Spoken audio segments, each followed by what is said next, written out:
Hey guys, here I'm here. Wanted to do a quick flip through first impressions of Fate of the Norns, which is a book I picked up recently. I actually picked it up at Christmas, so I haven't really had a proper look at it yet. Um, it's just the prettiest book that I've ever seen. You can see the art on the front is gorgeous, and it's just like absolutely filled with really sweet art. The paper itself is like it's not that shiny sort of paper you get in most RPG books. It feels like actual paper, which is lovely. And yeah, it's covered in art. Now I've read through most of it, and so far I really like it. It starts off with an introduction and like just a description of here we go.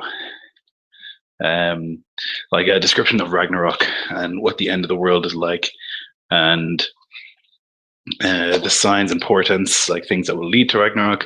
So if you're not familiar with Norse mythology, this is a really good one to get because it really explains to you pretty much exactly what happens. Here you see another huge amount of art. Kingdoms and strife, Fimbulwinter explaining like how Ragnarok affects the world, and then there's like this list of kings and kingdoms, just filled with all these kings from all over the world who are involved now, who have survived the initial end of the world and are still trying to fight. Now it comes with this gorgeous map of the world of Midgard, and what's cool is that it's our world. So I mean, Ireland's in here, which I'm pretty keen on. England, all Scandinavia, France, Iceland, Greenland, and even the New World. So that's kind of cool. It's like your own world, so you can kind of imagine a little better what the places are like. So yeah, it goes through just a crazy amount of lore about the setting, and it gives you a lot of information about like the world that you're in. For example, like how burials work, how big of a practice grave robbing was, things of that nature. Justice, were guilds. So like if you kill someone, for example, you don't. It's not an eye for an eye. You pay a price. So just loads of stuff that like I mean, I'm relatively familiar with from running all my Viking games. But if you're new to the idea of running a Viking game, then this is like so good, so helpful. Then it explains the world tree in the heavens, all the different 9 worlds. Explains all the different terms that you'll hear, Asgard, Valhalla, what the difference is there, and it tells you all about the giants in Muspelheim, who are the fire giants. Yeah, so basically just like here's a map of Muspelheim. So like the art's just ridiculous, absolutely love it. So yeah, it gives you information just beyond what you could possibly ask for, and then we get to game rules. Now this is the part I'm having trouble with. It's kind of a bit of a mind switch from having dice to not having dice at all. What you do is you have a play mat. Let's see if I can find that. And you use, instead of using dice, you use runes. So here's your play mat. So you'll place runes all over this play mat that you'll draw from a bag. And then, here are the runes.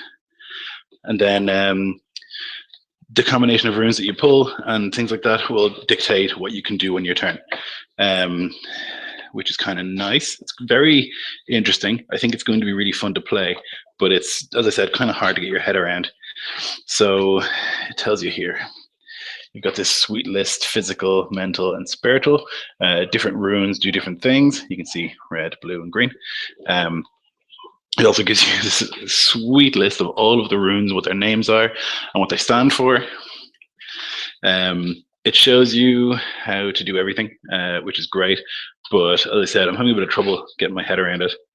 But yeah, everything is done through runes, which is nifty. Now, where is it? You can eventually combine runes. So like if you have a certain amount of runes, if you use a physical rune and a spiritual rune, you might be able to do something special with that attack as opposed to just hit somebody, for example. Now, the cool thing, so you have this essence and destiny. Essence is like your life force in him, which you have, and destiny is what you do with it. Your character is called Dwellers, and the GM is called a Norn. And every time you die, and you will die, you're supposed to die in an epic manner.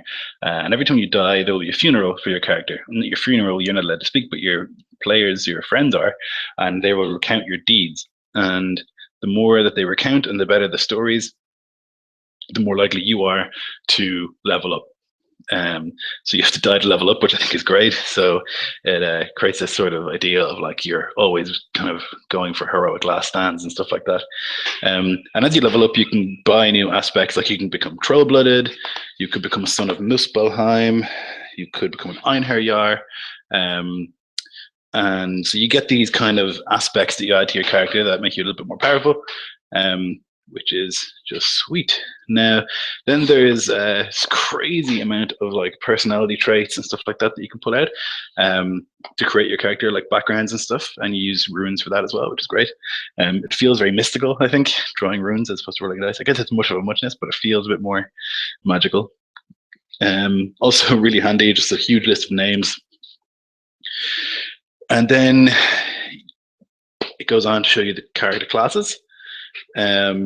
Which there are quite a few. And then each class has these tables that you'll use to mark what your skills are. So you do all that, make a character, and then it goes on to tell you about bad guys, and they're really original. I like them a lot. There's some really weird stuff in here.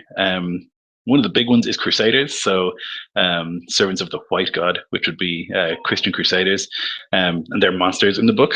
You got your like effigies are bad guys, and like statues and whatnot, which I think is really cool. Ravens are a huge deal. Obviously, wolves, and then it has stats for some of the more ridiculous bad guys that you'll fight. Haugbui are dead who have been cursed and bound to the land of the living. But just the art just rocks. Look at this dude. I wouldn't want to mess with him. Kobolds, obviously not D&D kobolds. Right, and then you get to the polar bear, and then you get to the polar kraken, who's like the biggest dude in the, and the art just stretches like the whole way across. It's just so nice. So then it goes on to show you all the powers that you can get, and there's quite a large amount of them. Explains each one, how they work, and just as an example of how the rune thing works, right? You'll try and do an action. So let's say you're trying to get involved in mobile stance. If you draw a red rune, you can amplify that and make it more powerful. Or if you're trying to, let's see here, which one has theories? Knight of the Long Knives. A red rune will maintain it, a blue rune will increase the area, and a green rune will amplify it. So you got a little options there.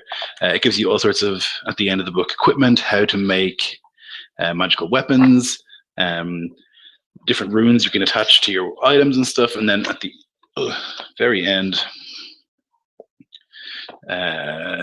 it's got an adventure, which is a murder mystery, which looks really cool. So yeah, anyway, this is just a flip through of the book. I'm super psyched to get running it. So yeah, I hope you are interested as well, because it's going to be on my channel, hopefully sometime in May. All right, thanks for watching.